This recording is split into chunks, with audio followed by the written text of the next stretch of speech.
Good afternoon, ladies and gentlemen. Welcome to our guest lecture, Europe Pays, the Cost of the US Tariffs. Thank you very much for coming to us here today. We know that it's a pretty stressful time.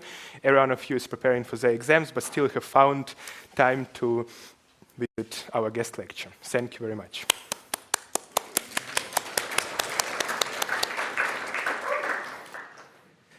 This event is jointly organized by Efficient Governance Initiative together with our long-standing partner, academic fraternity Tariffs. It's also so far our biggest sponsor. We are very grateful to them. This event will be moderated by our project manager, Michel Zbinden.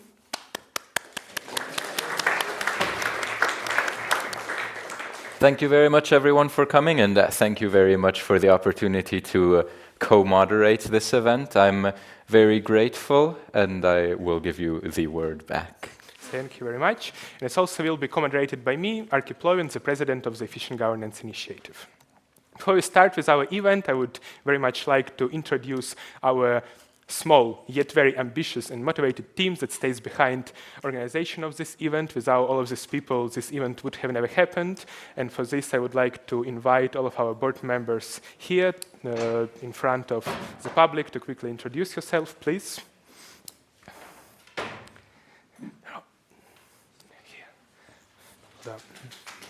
Here. Don't be shy.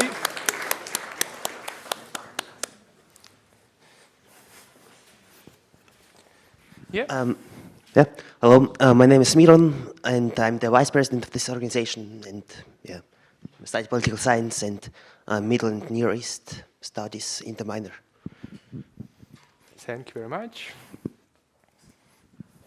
So I'm Andre. I'm so far the only member from ETH. I study mechanical engineering, and in this organization, I'm the webmaster. So I'm supportive on the technical side of things.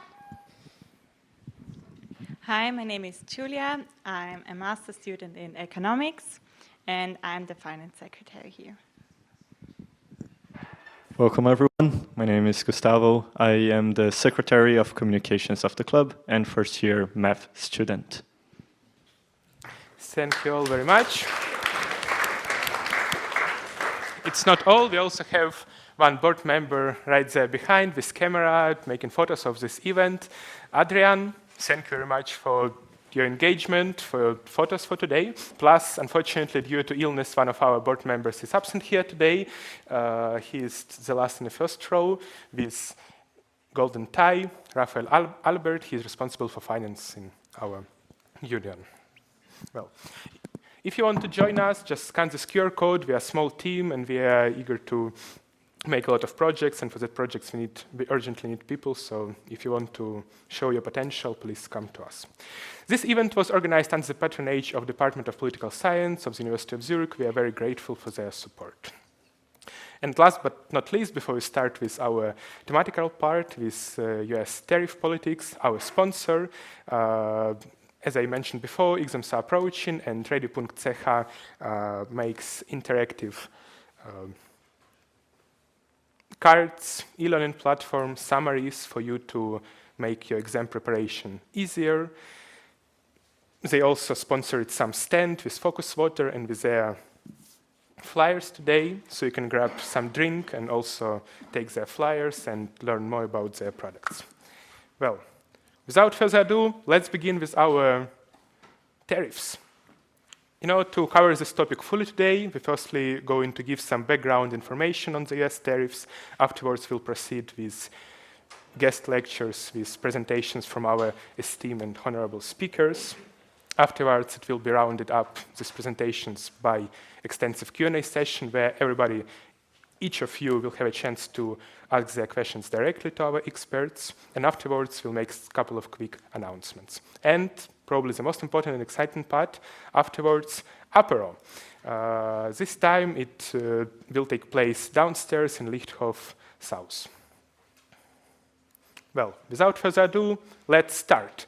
Why do we even care about this topic? Why have we decided to organize this panel, this guest lecture on US tariffs? Switzerland is fairly far away from the USA? Well, because it touches upon our everyday life of every one of you. Be it inflation, be it joblessness, be it instability in our world, all of this has to do with Trump tariff policy. But how has it happened? How has he arrived to this idea of imposing tariffs to literally every country on this globe? Well, one may guess that this idea firstly popped into the mind of President Donald Trump lately during his presidential campaign, but it would be wrong. During his first presidential term, he already started exploring tariff policies and made his first steps in sharpening these policies. Most notably, he focused on some particular countries such as China, but this policy didn't escalate that much and didn't touch upon countries in Europe or some other places. Nonetheless, a couple of years earlier, during his second electoral campaign in summer 2024, he began exploiting this topic heavily, emphasizing that policies of other countries are very unjust and very unfair against US markets, against US citizens. And in his inaugural address on the 20th January, he promised to bring justice to American people, as he said, and make reciprocal tariffs on nearly all other countries. Following from words to some real actions, already 1 month left. In February, he started his first steps in this field. He imposed tariffs on Mexico, he imposed tariffs on China, and by doing that, he started a new round of trade wars.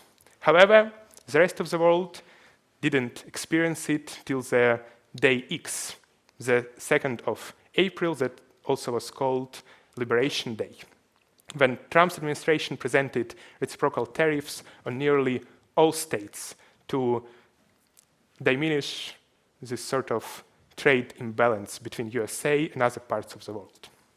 However, following this introduction, markets crashed. That forced US administration to postpone its policies, its coercive policies with tariffs for 90 days. During this period, from April to August, a lot of trade agreements were signed, also deals, as Trump's administration likes to call them. But finally, approaching the end of July, the beginning of August, all countries received their tariffs from the USA. And from now on, these tariffs have been changing drastically nearly every day due to some negotiations or further agreements and deals. Right now, the map of the coverage of US tariffs looks like that. We see that there are a lot of disparities across countries. Some countries have higher tariffs, some countries have left. It has both economic and political sides. Most notably, Brazil received 50% tariffs due to imprisoning of their former president, Bolsonaro. But what are the results of all these policies? Well, according to President Donald Trump,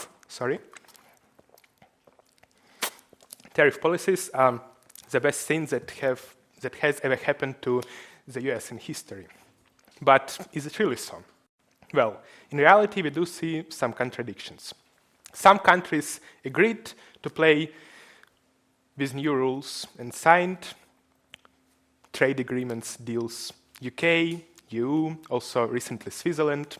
As we all know, a couple of weeks ago, Switzerland signed its tariff specs with USA, reduced Swiss tariffs from 93 to 15%, but also pledged to invest $200 billion into US economy.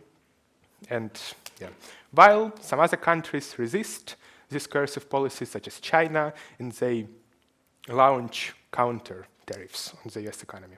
Plus, we also do see some negative developments on the stock market. We do see that GDP growth worldwide was reported to slow down.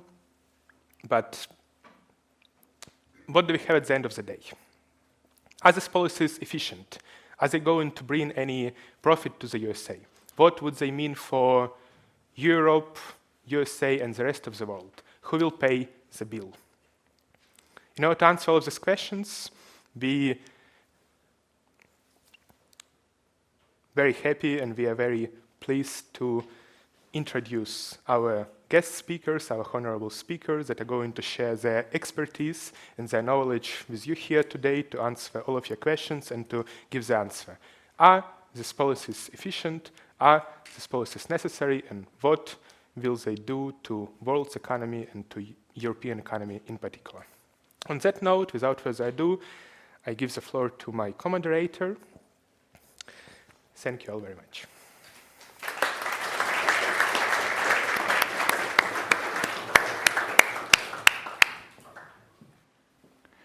Now, as my dear president just explained, we find it very important to shed light on this, and in order to facilitate that, we have invited experts in the fields of economy and US relations, international relations in general, and they have prepared some very exemplary presentations for us. And before I give the floor to them, I would like to give some quick presentations for them. Our first speaker will be Dr. Martin Dahinden. He has a lot of expertise in these matters, and one can only see from his the quick CV we built together. He was the he is currently a former ambassador to the US. He was also the director of the SDC and in a high position at the FDFA. And in order, I will leave the floor to him in a moment.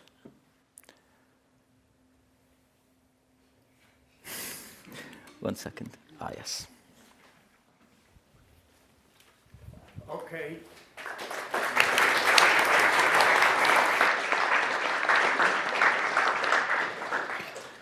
Thank you very much for inviting me. It's a great pleasure to be here. It's a long time since I was a student of economics at the University of Zurich, but it is always nice to return. I will speak to you about my experience I made when I was in Washington during the first Trump administration. In my view, it's very important to understand the thinking of people with whom you are dealing. And this is mainly the topic of my presentation. And of course, I'm looking forward with colleagues afterwards to engage in discussions.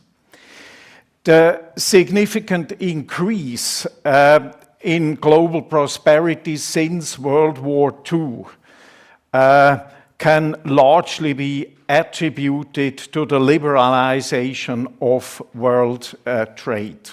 The Trump administration has somehow reversed this trend. The Trump administration has broken with it. This is a statement I'm very much in line with. I think free trade is the basis for prosperity. And I have seen this also in my capacity as the responsible for the Swiss Development Corporation.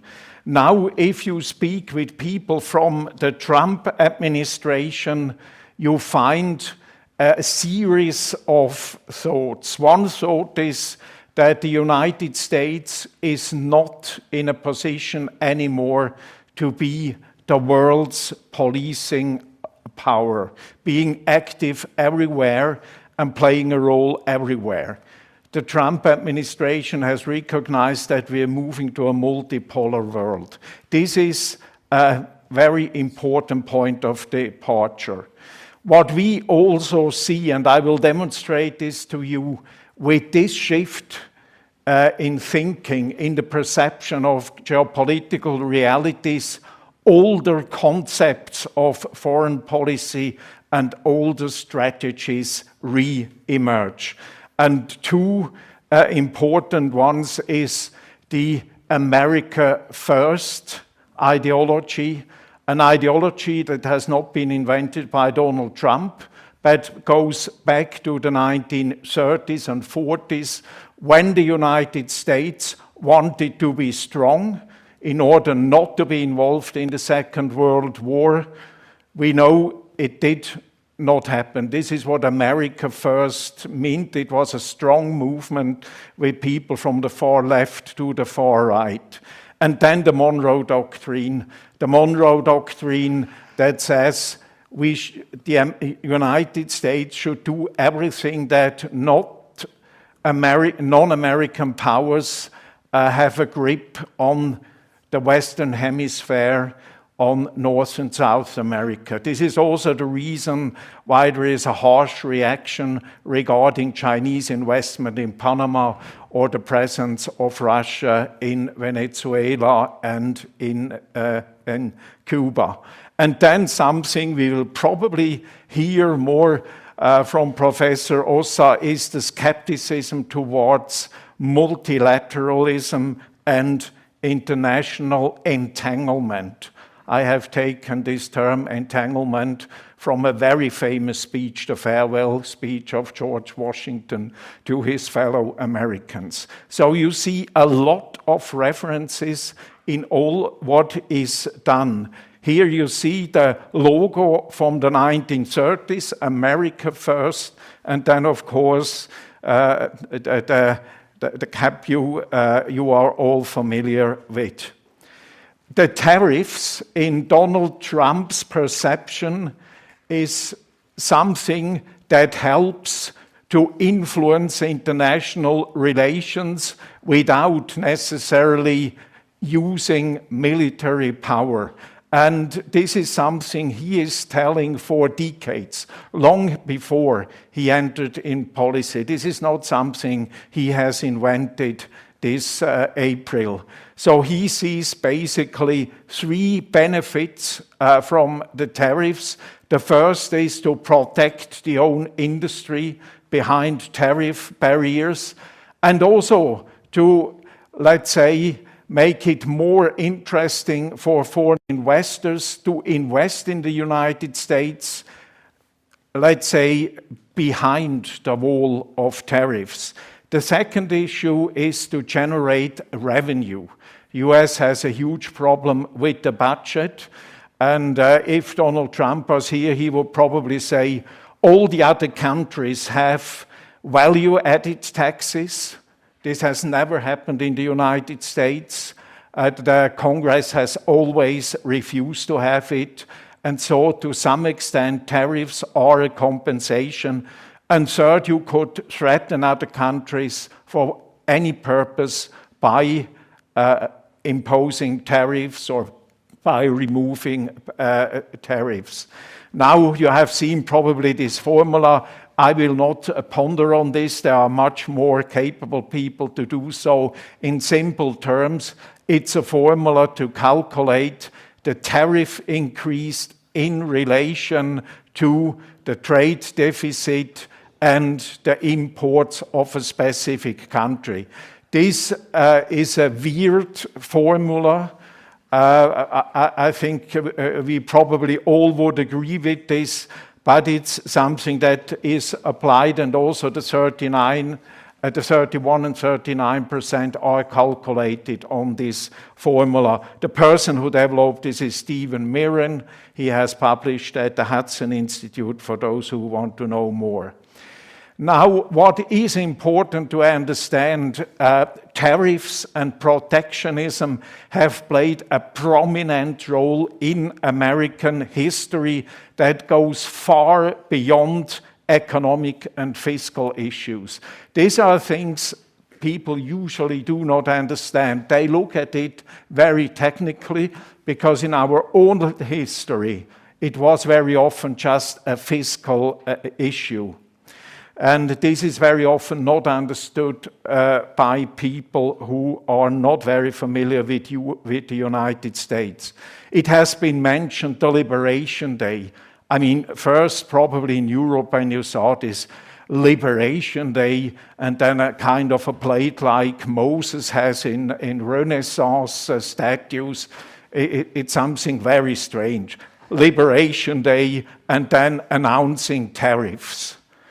But it's not so strange if you look at the US history.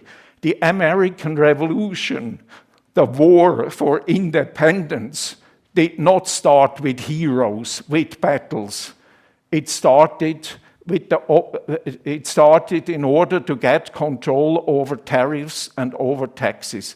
This was at the very beginning of the Revolutionary War, and this is also the reason why Donald Trump used this. This is a reference to the early days when the 13 colonies in North America wanted to become independent, not for sovereignty, but to get control on tariffs and excise taxes. I have here, we don't go into details. Then it is also important to understand that tariffs have been linked and related to fundamental issues of American history: national development, sovereignty, and the political power in between the states and the federal government. In the whole 19th century, there were two concepts of America. One, the concept of the planters with the slave labor who produced cotton and wanted, of course, to sell the cotton worldwide. These were the free traders. And then you had in the North those who wanted America to become an industrial country. These were the protectionists. They put it high tariffs. And already in the 1820, you have seen this, there was a fight and there was an attempt to get rid or to control the tariffs. It goes very far. I will not enter on this. When you see Donald Trump, you need to look very closely, and you find a lot of historic references. Does somebody know the person here? Yes? No, it's not John. It's Andrew Jackson, General Jackson. And he's not here because he has a haircut that resembles a little bit Donald Trump. The reason is he was the one who, with very harsh measures, imposed tariffs against southern states who opposed those tariffs. And he is at the wall, even so he is considered as being the founder, and listen now, of the Democratic Party. This is a strong signal. And another signal is, maybe you remember this, at the first day of Donald Trump's presidency, he renamed the highest mountain in North America from Mount Denali to Mount McKinley. McKinley is not a very well-known president. He was killed, he was murdered. He was a businessman from the north, and he is known for having imposed the highest tariffs. It's interesting. If you look closely, you'll find sign after sign. Following World War II, the United States fundamentally changed the policy. They promoted the General Agreement on Trade and Tariffs. I will not ponder on this. This is an agreement that has developed afterwards into the World Trade Organization. But with the criticism regarding globalism, the ideas of protectionism, of tariffs, the kind of policies Donald Trump is pushing have come back, and they play an important role. We will discuss about this. Now, my question is now, and here are a kind of bullet points, what to do. What should we do when we are confronted with a powerful state, with an important economy? My opinion is we need to understand the functioning, the thinking that is predominant in the White House, and it's not President Trump alone. And we should also try to know how this administration functions. This is not easy, but this is important to take action. Then something I have always from the beginning, let's say, proposed to do is negotiate on all levels immediately. I had a discussion with the Federal Council early before those tariffs have been imposed, and so I recommended to start to negotiate on all levels, because you never know how it works out. It is not well structured. And then what is, in my view, also important is one should avoid to make promises that cannot be kept. This is a danger if you just want to find a way out from the pressure to promise something you may be not in a position to stick to afterwards. This could make you vulnerable.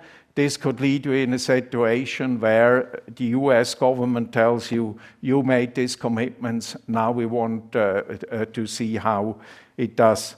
I see that Archie Blovin looks at his watch. I will not take much more time. Then what is, I think, important, and this has been done, to demonstrate the US government that the existing terms of trade are not, let's say, against US interests. Switzerland is number 6 investor, so you cannot say we have an arrangement from which the United States does not benefit. This is very important, will not help alone because the focus on the trade imbalance is so strong. Then what I think is also extremely important for Switzerland and other countries in a similar position, that you diversify your trade relations, that Switzerland concludes free trade agreement. This is also a kind of risk mitigation in a context where political action, where great power rivalry is returning, as we didn't have seen the last decade. And then, of course, the international trading system has to some extent come under pressure, but it is in the interest of Switzerland and similar countries to stick to the international trading system, to stand for it. This is very important, particularly given, let's say, the little respect to multilateralism we can see with the current government. And then, of course, the last point, it might be difficult for some of the companies. We will certainly hear about this, having seen imposed those tariffs. One should, on the domestic level, try to improve the competitiveness of the own economy. So this was all a little bit in a nutshell. I would like to expand much more, but my time credit, I think, is now used. And so with this, I'm happy to give you or the next speaker the floor.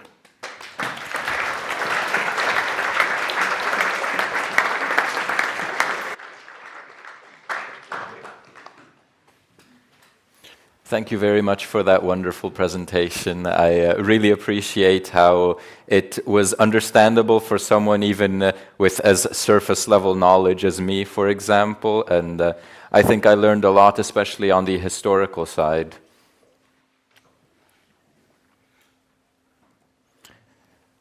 Now, our next presentation will be by Professor Ralph Ossa.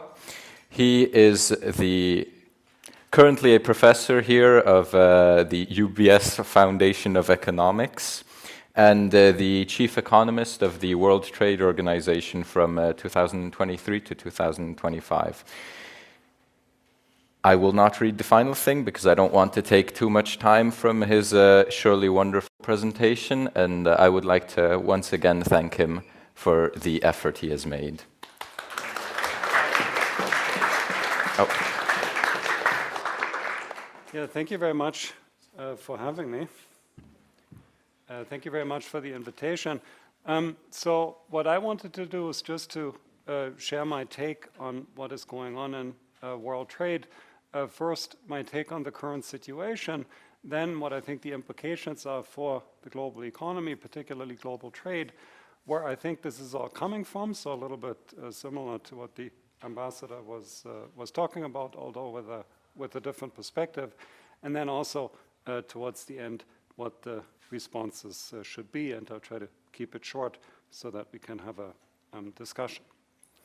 So the first point I want to make is the chart that you see on the very left, which is that US tariffs have of course risen sharply. This is something that all of you know, but if you see it in a graph, it's still quite impressive, I find. So at the beginning of the year, the trade-weighted average US import tariff was 2.5%. Now it's all the way up to 17%, which is significant for two reasons. The first reason is that you have to go away in history, a long way back in history, all the way to the 1930s.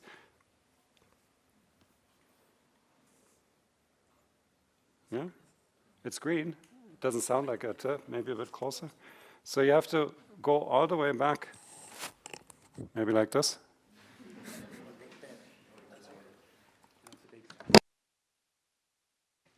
So you have to go all the way back to the 1930s to see tariffs of a similar magnitude. So that's one reason why it's significant. But the other reason it's significant because it's not any country imposing these tariffs, but it's the United States, which, as we heard before, was also the main sponsor of the rules-based trading system. So that's the first thing I want to say, and I want to admit that, of course, this is a major problem. But the main point I want to make is that the problem has a much more limited reach than is typically appreciated. And that's what you see in the second chart, which shows that the share of the United States in global merchandise imports is only 14%, which means that 86% of world demand when it comes to international trade comes from the rest of the world. So 14% is, of course, not nothing, but I think is much less than most of us appreciate. And I also think is much less than what the US administration itself thinks its leverage is in international trade. And when you understand this, the third chart, I think, also makes sense. And this is very, very important. It's very, very important, particularly to me, having been at the World Trade Organization, because it shows that the vast majority of world trade is still conducted in the context of a rules-based system. So what do I show here? I show the share of world merchandise trade that is conducted under cooperative WTO tariffs, in particular the most favored nation tariffs negotiated at the WTO. And currently, despite all the problems we're having, 72% of world merchandise trade is still conducted directly under WTO tariffs, and the remaining and an additional 16%, it's very small here on my screen, yeah, an additional 16% is conducted under preferential trade agreements, which are not negotiated at the WTO, but which are still consistent with the rules-based framework. So really only 12% of world trade is non-cooperative in the traditional sense, which I think is very important to keep in mind. Why is this important to keep in mind? Well, one reason is because if everyone says now that trade is no longer rules-based and is power-based, and that everyone has abandoned the rules-based system, this can easily become a self-fulfilling prophecy. Because why should I stick to the rules if you're not sticking to the rules? So these perceptions, I think, are very, very important. And second, and I'll expand on that in a minute, it matters because if you understand that the US is only a relatively small share of world trade, it also means that your priority now should be to safeguard rules-based trade with the rest of the world, while, of course, also trying to come to a cooperative solution with the United States. All right, so that's the first point. Now, what does this do? And here I can be very quick because I think it's very obvious. Of course, if you impose import tariffs, this is going to affect world trade, and not in a positive way, but in a negative way. So what I show you here in became purple for some reason. It wasn't purple before, I think. Is the latest WTO forecast on the merchandise trade volume growth rates in 2025 and 2026. And in blue is what we had forecasted before the tariffs were enacted. So the point is that while trade is still growing, but is growing at about half the pace at which it would have grown in the absence of tariffs. Yeah, so this is not the end of globalization. I think this is also important to see. But of course, it has significant implications on world trade volumes. One kind of interesting pattern here is that actually 2025 was pretty strong. And I'm kind of glad that I had to leave the WTO because we, in April, when I was still responsible, we forecasted a 2025 that was much weaker than it actually turned out to be. So the combined forecast was still correct, but we got the timing wrong. But we were not alone. Basically, everyone thought the effect of the tariffs would be felt much more quickly. But then what happened in practice is that there was a lot of front loading of exports to the United States. Firms trying to get products to the United States before the high tariffs were put in place, and that then pushed up import volumes in 2025, and also I think explains, by the way, why we don't see such a strong inflationary response yet in the United States. Now, where do I think this all comes from? Why do I think the United States government has taken this hostile view on international trade? And I actually learned a lot from you about the history of this all. I hadn't appreciated it. So if you push me, of course it's a complex issue, but if you push me, I would point to these three factors here. The first one is that trade-driven growth of emerging markets, particularly China, has really challenged US economic dominance, or more generally, the US geopolitical or the US position in the geopolitical order. And if you look on the left here, I think it's quite striking. So this is the share in global GDP of the BRICS countries. So that's Brazil, Russia, India, China, and South Africa, as opposed to the G7 countries. And importantly, it's in purchasing power parity terms. So it's adjusted for the cost of living. If you don't do it PPP adjusted, it doesn't look quite so dramatic, but the trend is still the same. But basically what you see is that since 1995, which is when the WTO was founded, emerging markets became much more important in the global economy, and the G7 countries became much less important in the global economy, relatively speaking. Now, of course, first and foremost, this is a fantastic thing because trade-led growth in China, but also in other regions, lifted hundreds of millions of people out of poverty and reduced poverty rates in the world in an unprecedented fashion. By the way, just in brackets, to someone very few people know, everyone always says inequality is rising and the rich are getting richer and the poor are getting poorer. This is not true at all when you look at between-country inequality. That's true when you look at within-country inequality, but not between-country inequality. Literally, hundreds of millions of people escaped poverty, and the poverty rates in low and middle income economies have fallen dramatically since 1995. So, but anyways, the point today is that you see I think a challenge to the prevailing balance of economic power. Then, of course, from the US perspective, if you see that trade brings growth to emerging markets and that growth challenges your dominant position, understandably, you might be a little skeptical of the benefits of international trade.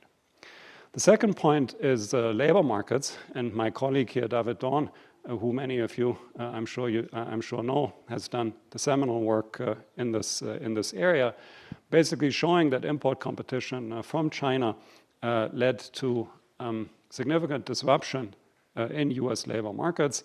Now, if you look at the numbers, it's actually not that bad. So depending who you ask, about between 500,000 and 2 million Americans lost their job due to the so-called China shock. So the rise of China's share in global manufacturing exports. Now, in the grand scheme of things, it's not that much. There's about 160 million people, I think, working in the United States. So 500,000 jobs is not that much, and there's a lot of turnover. But however you twist and turn it, the evidence is quite clear that this had significant political repercussions and also contributed to the polarization of the US political discourse. And then the third factor is really just a misunderstanding. And I think, I mean, the Swiss president tried to explain this to the American president, and it didn't go well. But I'm with her here. So this obsession on trade deficits is just completely misguided. So anyone who has ever taken an economics class knows that the current account is very similar to the trade balance, and that the trade balance and that the current account is basically just the difference between savings and investment. And you can explain this very easily with a personal example. So think of myself as an economy, and think of my exports as the services that I sell to the University of Zurich. So that's what makes me money. And think of my imports as everything that I buy. And of course, if I buy more than I earn, well, then two things: I have a trade deficit, obviously, but also I'm accumulating debt, right? Or I'm just saving. I'm spending more money than I earn. And it's exactly the same for a country. So if a country as a whole imports more than it exports, it also accumulates debt, or it deteriorates its net foreign asset position, if you want to be more specific. Now, the first question, is this bad or good? And if you think about my personal example, you have to say it depends. It depends what I use the money for. There's good reasons for me to take out a loan. Maybe I want to buy a house, or maybe I want to invest in my education, then this, or maybe I have a profitable business opportunity. But maybe I'm also just wasteful, and I buy a lot of expensive cars that I can't afford. So let's say it's the latter case. So let's say I just have a spending problem, and I shouldn't be running a trade deficit. And then the question is still what you should do about it. And the call for tariffs is a little bit like saying, well, he has a spending problem. He's buying too many cars. The problem is the cars are too cheap. So we need to put a tax now on the cars so that he can't afford the cars anymore.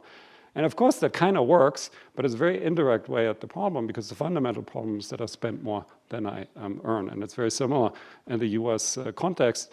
The federal government just has a huge budget deficit, and unless that goes away, the trade deficit is also not going to go away. So then my last point, I think it's my last point, yes. My last point is, well, how should we react to this now? And I think so for me, the key point, if you kind of take together what I said up until now, is that we really need to make sure that the problem which currently is contained to US trade relations doesn't spill over to the rest of the world. So in other words, that the 72% of world trade that are still conducted under most favored nation terms also remain 72%. Now that doesn't mean that countries shouldn't try to find a cooperative solution with the United States, of course, but only in a way, that would be my view, that doesn't jeopardize trade relations with third parties. Unfortunately, I think it's not going so well in that respect, because what's one key risk for proliferation? One key risk, I think, are bilateral deals with the United States that come at the expense of third countries. And basically all deals I'm aware of, with the exception of the Swiss one, I think fall in that direction, which, by the way, is also why I'm very happy about the Swiss deal. And in general, I can say in brackets, I think Switzerland has a fantastic trade policy.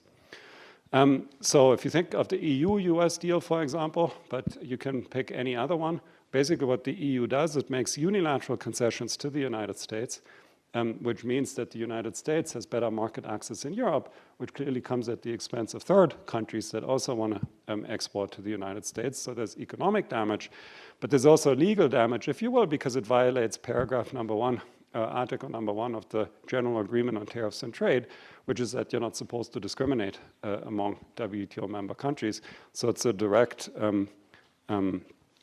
I don't want to say attack, but it is an attack on the norms of the rules-based trading system.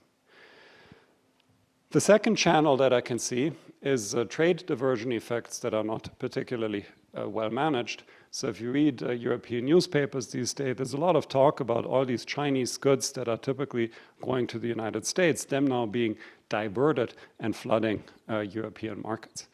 And here I have a much less alarmist view than most European policymakers. So the first point I want to make is that at least on aggregate, this problem is relatively limited, because if you look at bilateral trade between the United States and China, only accounts for 2.4% of world merchandise trade. So we've always said generates 80% of the news, but less than 3% of world trade. So even if all of that got diverted, it wouldn't be like a huge shock. So that's the first point. The second point is that these trade diversion effects is not a one-way street. It's not that only the Chinese cars are going to come to Europe now. It's also that the German cars need to go somewhere else because they can't be exported to the US anymore at the same terms. So rather than us complaining about the Chinese goods coming to us, I would suggest that we try to find some cooperative solution with China and other countries to manage these trade diversion effects cooperatively. Now, this is not to say that there aren't individual industries where there may be problems, for example, steel, for example, electric vehicles, but I think this should all be managed cooperatively. And then the last thing, just very briefly, just to point out really that currently the problems are restricted to goods trade. There's, of course, also services trade, accounts for about a quarter of world trade, and it's also a risk that it spills over to that. So just to wrap up, first, US tariffs have risen sharply, which is a major problem, but one with limited reach. This, of course, makes the trade outlook deteriorate. Tariffs cut global growth by half, according to the WTO. This comes from political tensions, which are driven by the success of world trade and bringing growth and prosperity to emerging markets. And I really think the main risk now is proliferation, so that cooperation with other partners is key. And if I can say one more thing, even though this is all bad for international trade, and I think also bad for the world, I do think the situation in the United States is a great opportunity for our university, because we have a lot of problems now at US universities and a lot of top scientists that are looking for new homes.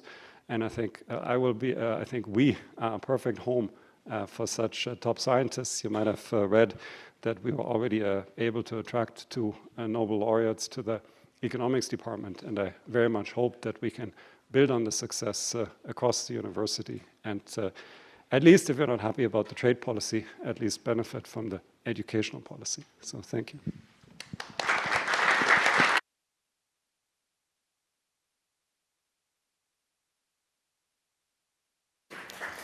Thank you very much for putting everything into context and showing us that even these situations have their upsides. It was very interesting, and I will very quickly present our last speaker. This is Luc Schnurrenberger. My apologies.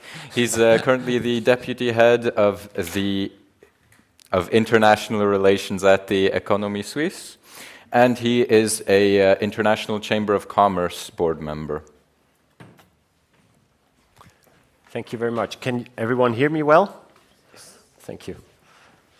Okay, first of all, many thanks for you for having me and for speaking in front of you guys, and also alongside 2 very distinguished speakers with a lot of experience. Happy to contribute. What I offer to speak about today is a little bit after a more historical maybe view and some view on the global trade, a view on Switzerland, how Swiss business is affected and will be affected, and about the deal that I'm sure all of you have read in the newspapers Switzerland has been able to reach, and what its implications will be. So let's dive in. 2 questions I want to answer: where do we stand right now, and then later, where are we heading? What are the next steps? So as all of you surely have been able to read in the newspapers, there has been a deal that has been concluded between Switzerland and the US. Very important in that respect is to note that it is what we call a joint statement, or what the US also calls a joint statement, which is legally non-binding, very important at this point to underline that, and is also, in the language that it uses, an intention to negotiate an agreement in the future that then would be legally binding. So we are at the stage of a declaration of intent. The language also shows it. It says here, citation, the participants intend for the negotiations of the agreement to focus on the following key areas, and then they list areas. Professor Ossa has already touched a little bit upon that. Very important also to note that the deal with Switzerland is for now the last of, for now, 15 deals that the US has been or has concluded with different countries. You see them here. I'm not going to go into details for each of them, but you might remember in May, first mover was UK with the deal. In July came European Union, also with generally 15%, and other countries who followed, also China and others. So Switzerland here, together with Liechtenstein, 14th of November, for now the last in the list, and all these deals have different kind of reach with terms of their applications, of course. But Switzerland, very importantly, although the deal is, as I said, legally non-binding, there are tangible results. So here on the left, on the timeline here, you could say better late than never. So Switzerland quite late with concluding that deal, but still a reduction from 39% country-specific tariffs to 15%. Here on the right, quite an interesting graph by Neue Zürcher Zeitung, where you see that the color of the square is the height of the tariff, and the size of the square is actually the export volume of that particular country with the US.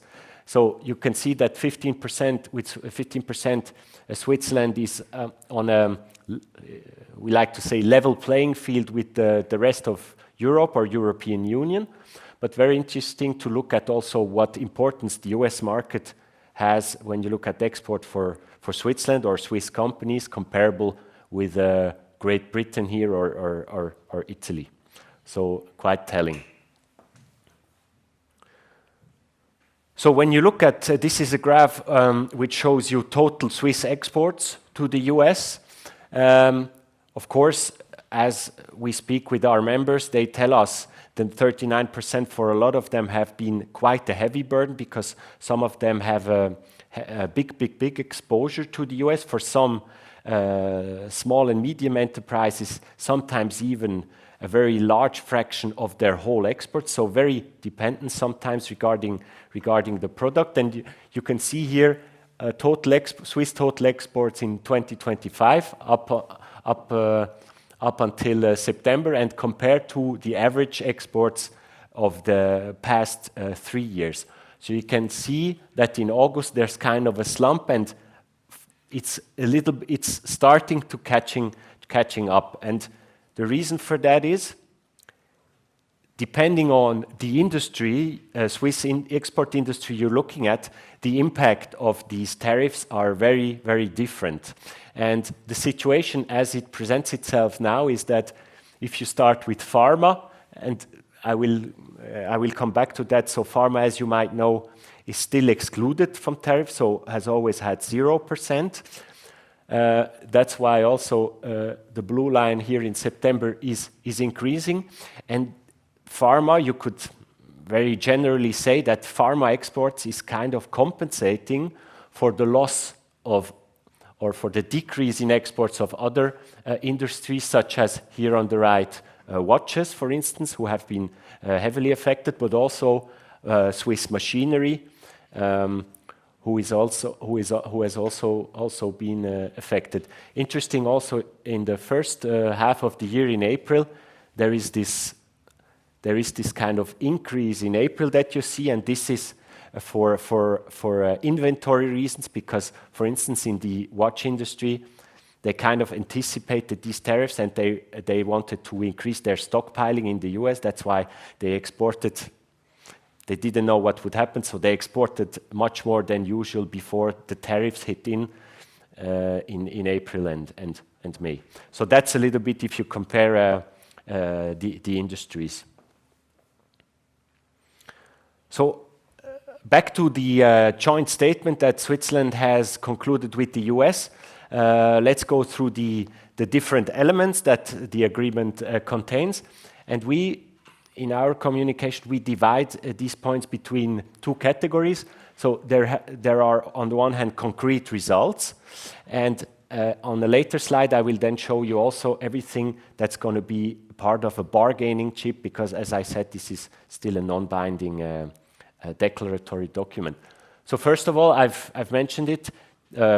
Obviously, the most important aspect for Swiss business is the upcoming decrease of tariffs from 39% to 15%. And this is because we are in close contact with SECO, so the Ministry of Economy, because they're in charge of putting into force all the processes with tariffs. This should come into force in the next couple of days. Switzerland hasn't communicated a specific date, but the Federal Council has spoken of hopefully beginning of December. So they're waiting for Switzerland, for its part, is ready with the processes, but they're waiting for the US to also implement its processes and to publish all the lists with what it would then come into force. Simultaneously, on the Swiss side, Switzerland has made some concessions to be able to get that decrease in tariffs, and this concerns industrial products, although here as you maybe know, our import tariffs for industrial goods have already been at 0% since the beginning of last year, and there is other products the media also talks about in the agricultural sector right now, namely duty-free quotas of 3,000 tons in total, 500 of beef, 1,000 of American bison, and 1,500 of poultry. And this is has sparked the debate if this is endangering Swiss agriculture. I will come back to that. We don't think that's the case, because the quotas are too low to harm. And then we have the other points. I will just briefly mention them.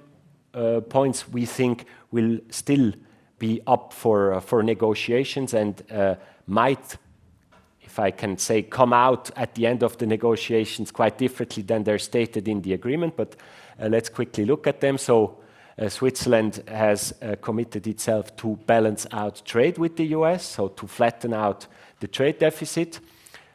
Also, very importantly, has committed to increase its investments until or in the next 5 years. Although you have to, we always underline that this is not investment made by the official part of Switzerland, but actually by the private sector, so by Swiss companies into the US. Joint actions against market distorting subsidies. Maybe more important, the fourth point is what Switzerland has also gets with signing this joint statement is an access to a list of goods or list of exports, which US calls Annex 3. So this is kind of a list that only countries who have a deal with the US can have access to.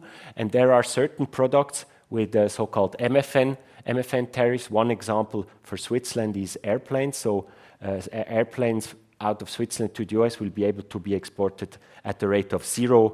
MFN there is 0. So that's, for some products or some branches, also very, very big achievement. And then also important, the fifth point is that, I will come back to that a little bit later, but there is a different kind of negotiation going on, what US is calling Section 232. So this is related to US national security, and there are probes going on for certain US imports, namely pharmaceutical. That's also why Swiss pharmaceutical exports are still at 0%. And Switzerland has been able to negotiate that should one day tariffs be decided on pharmaceutical imports as well, that there would be a cap for Swiss exports at 15%. This also holds true for semiconductors. And there are more points also, just very briefly. US cooperation in US vehicle standards. So we also, it has been, Tesla cars have been mentioned, medical devices, some labeling for meat also, digital tax, waiver on a digital tax, and also, maybe more importantly, cooperation, closer cooperation on export control regimes of both countries, sanctions, and the review of foreign investments. I don't want to take too much time with these points, but just to be complete and to have mentioned them. So you might be interested from the point of view of Swiss economy, what is our assessment of that joint statement, of that non-binding agreement? So first of all, as it has also already been mentioned, very important for Swiss business that we are now, or we will be in a few days, on a level playing field with our EU competitors. So Swiss businesses, oftentimes their direct competitors on the US market are companies from the EU, and this sets them on equal footing. The concessions in the agricultural sector that Switzerland has granted, in our view, are manageable, absolutely manageable, because the 3,000 tons concessions that I mentioned, if you compare it with the total consumption in Switzerland of meat, is lower than 1%. So in our view, this should be manageable. Of course, some uncertainty has been able, or the deal reduces some levels of uncertainty. Residual risks remain, of course, because we cannot control some unpredictability of the US administration, but at least, which before was not the case, Switzerland is now involved in a formal negotiation process that will start, hopefully, as we think, very soon. And this brings me to the last point on the slide. So we believe that now all the players within the political sphere and also for the economy, we should actually we should go towards a swift start of negotiation instead of what you can currently hear, some premature criticism of the joint statement. Okay, just quickly, this might be a little bit technical. Everyone is talking about 15%. In the view of Swiss exporters, if you are a company that exports from Switzerland into the US, the situation is slightly more complex, because besides the 15% that you see in the first line, there is, as I said, if you're exporting pharmaceutical, there will be 0% because of the Annex 2 list, which is a list of exemptions. This also holds true for gold exports in the US. Then you have the Annex 3 that I was just talking about, with which is the exemptions for aligned partners, where you have MFN tariffs for, for example, aircrafts.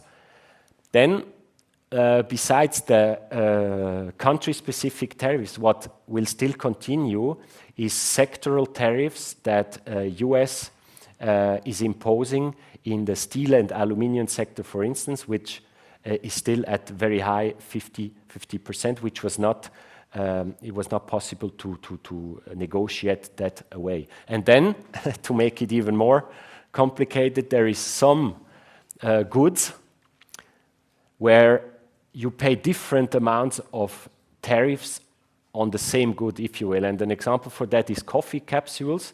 So coffee has been decreased to 0%. You might have read about it because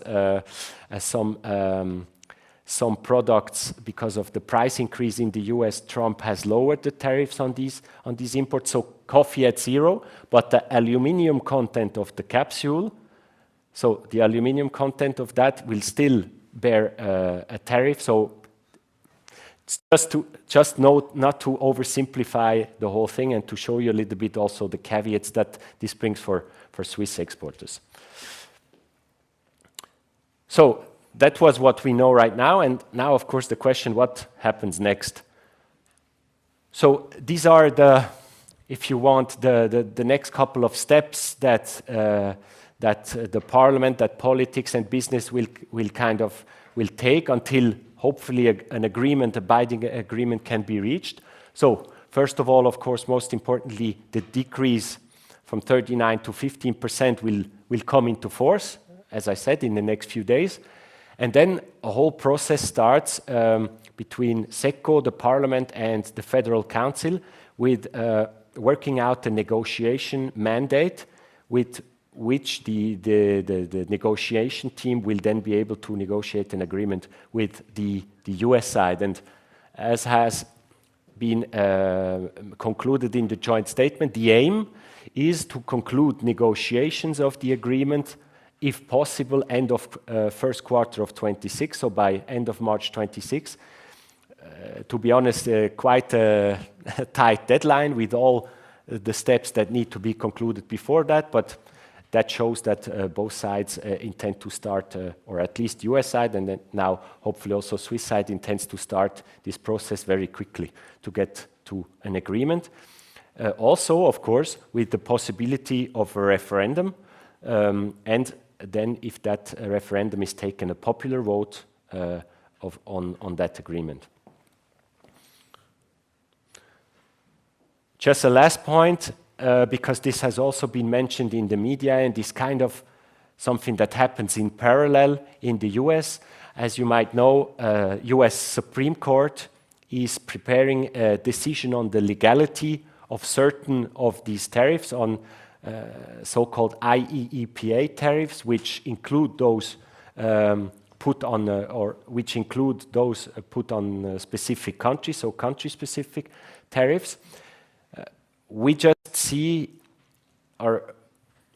even if, in our view, even if the Supreme Court, who has said it wants to fast-track that decision, so we expect this to happen beginning of next year, even maybe. So even if the Supreme Court would rule these IEEPA tariffs as illegal, the table here, you can see, shows that there are a lot of alternatives to IEEPA that President Trump could use to actually impose quite quickly other tariffs of sometimes even higher percentage. And just to finish here, two alternatives that are mostly discussed in Switzerland is the Section 232 that I mentioned before, where the pharmaceutical goods fall into, and then also Section 122, where albeit for a limited time of 150 days, he could quite immediately impose another 15%, even if the Supreme Court would rule these tariffs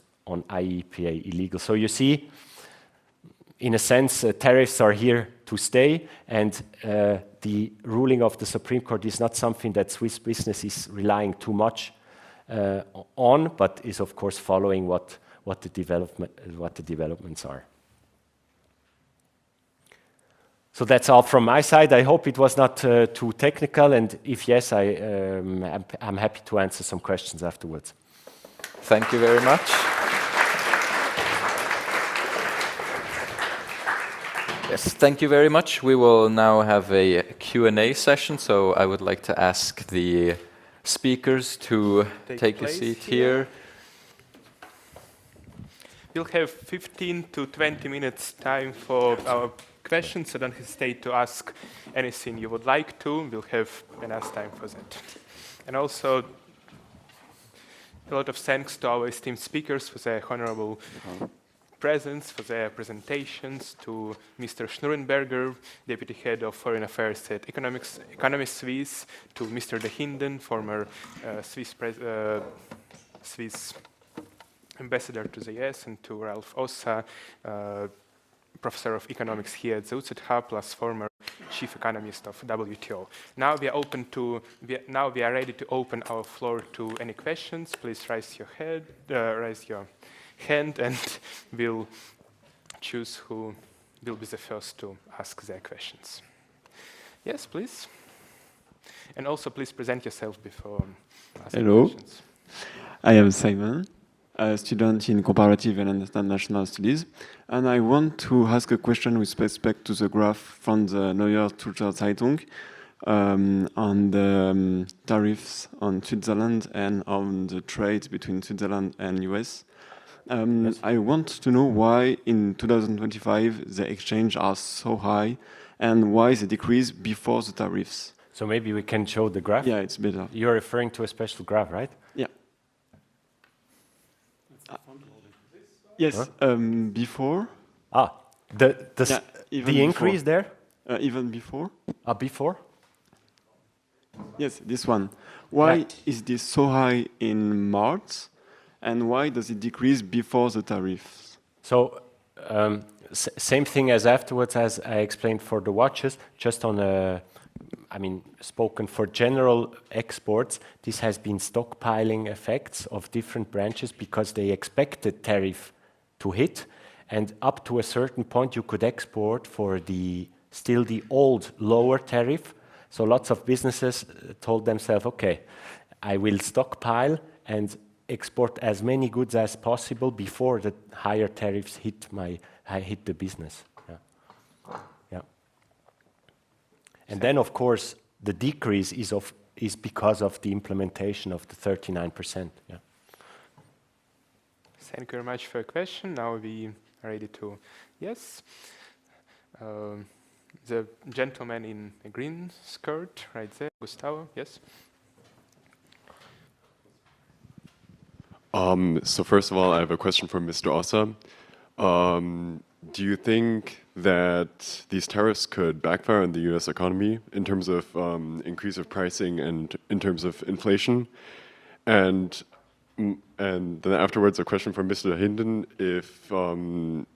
if this could potentially also backfire on Mr. Trump himself and his policies and on the Republican Party. It's a great question, and I should have made that clear in my presentation. So if you take an international trade class and you talk about trade policy, there's something called the optimal tariff argument. And basically what this says is that if a large country like the US unilaterally imposes a tariff, it can actually benefit at the expense of other countries. And the mechanism is very similar to what Trump has in mind. So you raise tariffs, and part of the tariff revenue is essentially paid by foreign firms because they have to reduce their prices. So in some sense, you can think that maybe there is a way in which the US economy as a whole can benefit. Now, the studies that have tried to understand whether this is really the case, they come to the conclusion that the effects are at best very small. And I also think an important omission of these studies is that they completely forget about the uncertainty that these tariffs are creating. So what I would predict is that, yes, it's going to increase prices in the United States, not dramatically, but significantly. The latest estimates, I think, are 0.6 percentage points of CPI inflation or something like that. There was a paper released just a couple of days ago. But I don't think this is going to create significant damage to the US economy, but the damage is really in the rest of the world. Yeah. Also, I would very much share this appreciation. I mean, the imports make about 10-12% of the US GDP.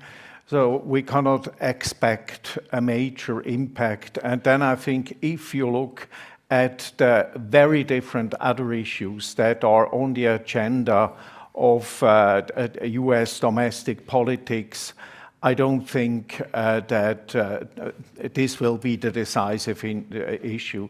There are tensions within the society, the migration issue, how the relation is handled to, let's say, towards cities that are not implementing federal legislation.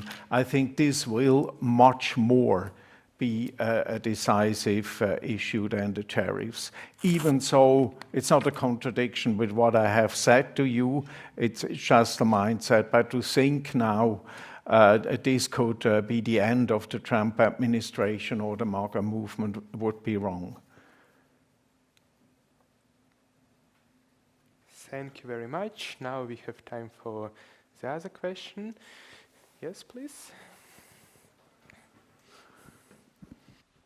So, Mr. Dahinden, one point you mentioned is that you think it's important not to promise anything you cannot keep to the US. Now, Switzerland promised to balance trade and to invest 200 billion in the US. Did Switzerland promise too much? And maybe also Ralph Ossa, is it economically possible to balance trade, and at what cost would this come? Well, I really do not have the metrics, but before this statement was made, the SECO has checked with the investments in pipeline.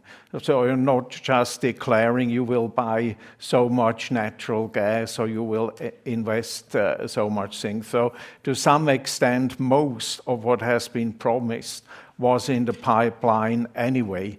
But of course, those figures are not revealed, and they would only work in a situation when they are not revealed. Yeah, and on the trade deficit, I think the important thing to keep in mind is that it's a bilateral trade deficit, and that is, of course, easier to manipulate than like the overall trade deficit or the overall trade surplus. The Prof at the ETH has kind of floated this suggestion that maybe we should make commitments on the trade balance as a whole, and then retain a flexibility on the instruments that we use to address this. And I think they have in mind also some, I don't want to say cosmetic, but things like, instead of exporting the gold directly, you export it via London, say. I mean, it's still the same thing, but it doesn't show up in the Swiss trade balance. So I think you can do things like that. Or maybe, I mean, I'm not sure that that's the only thing they have in mind. But my understanding is exactly as you say, that they looked into that and thought it was feasible. And if you look at the language, I think the commitment is also a bit weaker, right? Yes. It says like we intend to take measures aimed at reducing the trade deficit. So exactly. If I can add, that's exactly right. So that's why I pointed at the fact that this is still non-binding, and I read it, or we read it, as a political commitment rather than a legal, let's say, obligation with when that should happen. So let's see how this will be formulated in a binding agreement.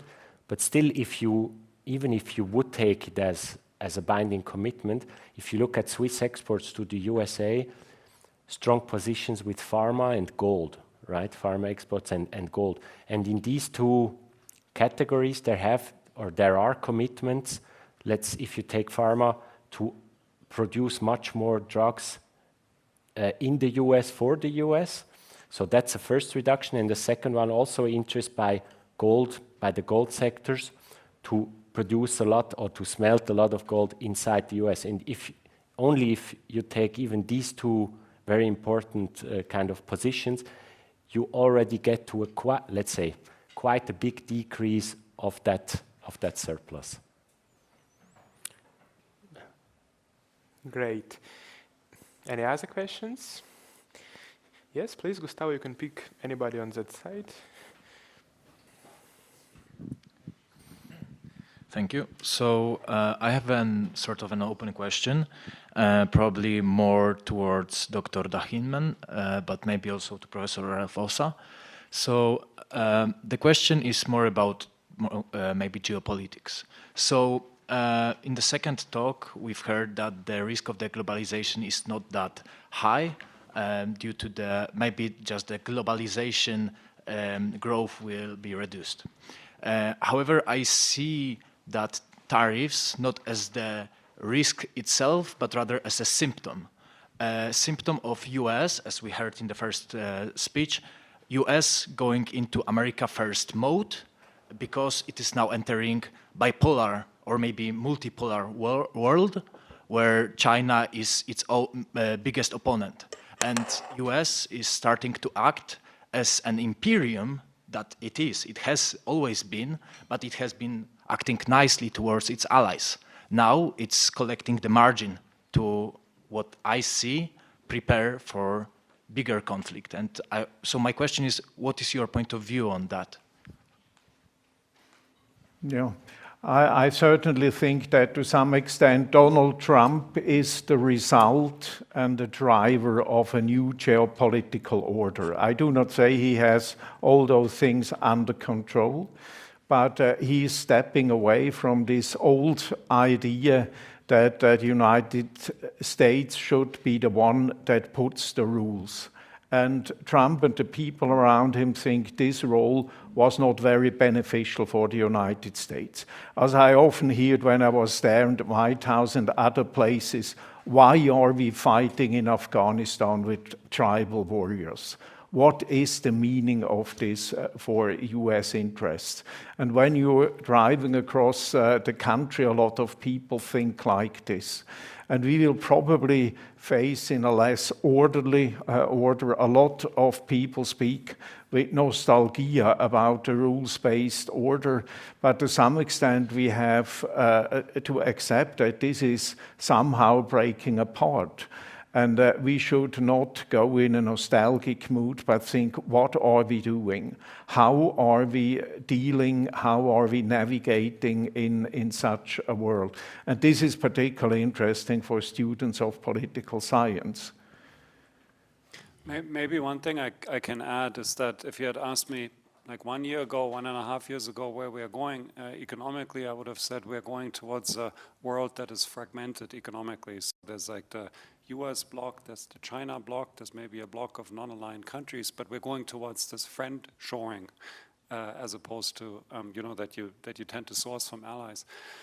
That I don't think anymore, because the US trade policy has been aggressive, not just to geopolitical rivals, but also to geopolitical allies, including Canada. I mean, if you remember, the first country they went after is Canada. I couldn't believe it. I really couldn't believe it.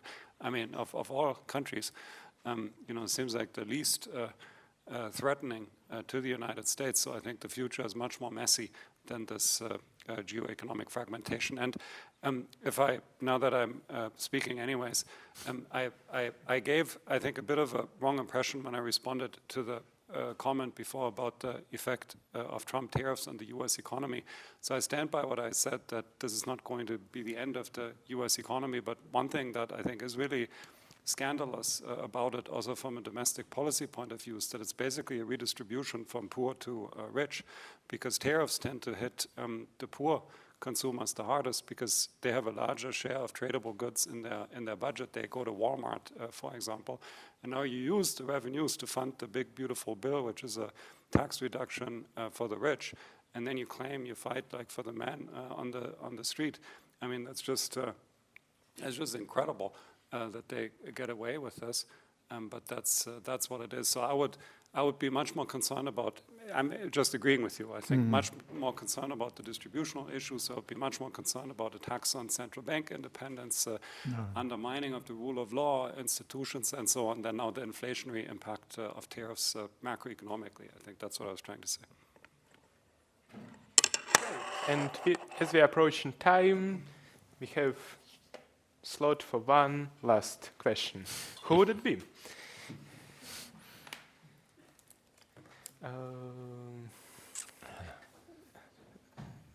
If I'm not... Yeah, great. So I believe one of you mentioned that in the past, in the 1930s, there were also very, very high tariffs imposed by the US. So in that case, and also in cases in other countries, was that ever beneficial to the economy, for example, at that time, or are there other examples where it was beneficial? And then sort of building off of that, is this purely political, or is there some precedent for it succeeding? No, I think that's a very important question, and there's a very important distinction, I think, between the 1930s and now. So what happened in the 1930s is that the US imposed very high tariffs, and the rest of the world retaliated. So you had a full trade war, which is also what I would have expected to happen now, and I think that's what everyone expected. I would not have expected at all that they get away with this. But what they got away with now is very different. It's the US unilaterally increasing tariffs and everyone else reducing their tariffs, so we don't have a trade war. So I would always say nobody's winning a trade war, but this is not a trade war. That's the US raising tariffs and everyone else lowering tariffs, and I think that's the big distinction. Again, I don't think this is going to bring huge benefits to the US economy, but it's not going to be the disaster that they saw in the 1930s, which, by the way, then motivated the US to take a more cooperative approach to trade negotiations and found the GATT and later the WTO. As I would agree with you, but I want to come back to the tariffs on aluminium and steel. This was imposed during the first Trump administration. And I remember the SECO and everybody in Bern said, well, if Biden is elected, those tariffs will disappear. Did they disappear? No, because some of the companies in the United States could survive only because of the tariff barriers. And so for domestic policy reasons, it was not possible to go away with those tariffs. And this is also one of the dangers, that they would perhaps stay, because by removing them, you would in certain places that could be important for the electoral college damage for political partying during an election campaign. So it's something dangerous, and so in my view, one should systematically, let's say, work towards removing the tariffs in a smooth way that allows the adaptation. Mr. Schnurrenberger, what do you think about this sort of closing statement? I mean, I would agree. What has been said, from what we know or what we hear, the tariffs themselves, they are here to stay because they have bipartisan support. What might be a little bit different is that Democrats say we want the chaos that goes with it to disappear, but tariffs themselves are bipartisan also because of reasons Mr. Dahinden has said. And they might also come up with the argument that because they know it's a strain to economic security for businesses, if things change all the time, they might claim, okay, since it has changed so many times, we're gonna leave it there for kind of business to be able to adapt. So this might be kind of their excuse. Yeah. But Democrats are not known to be more free traders than Republicans. Definitely. Yeah. Thank you all very much. Many thanks to our honorable speakers for their responses, for their presence. Thank you very much.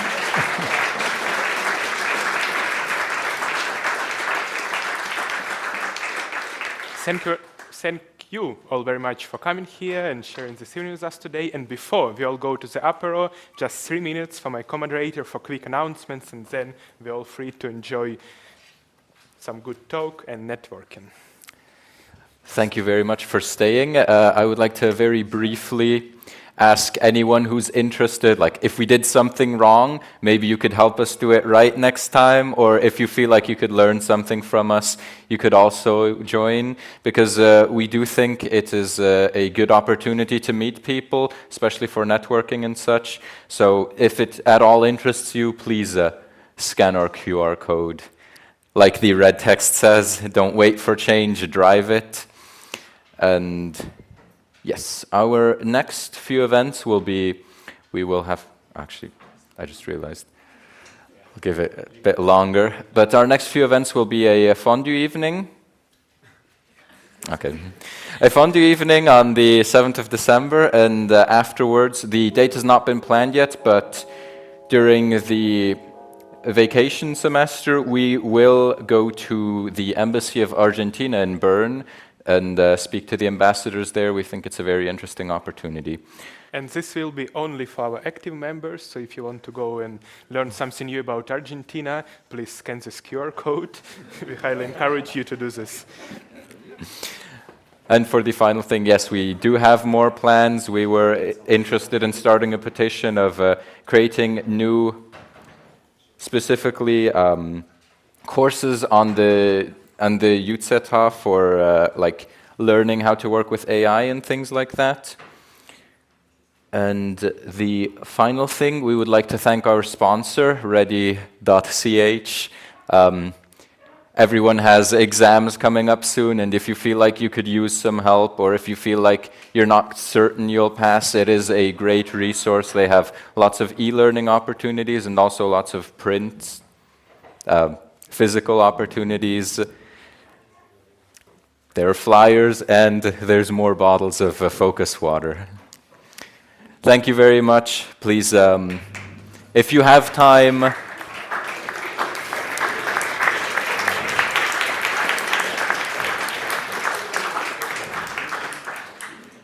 if you have a moment of time, we would very much appreciate feedback, but you can also just give us the feedback directly once you join, of course.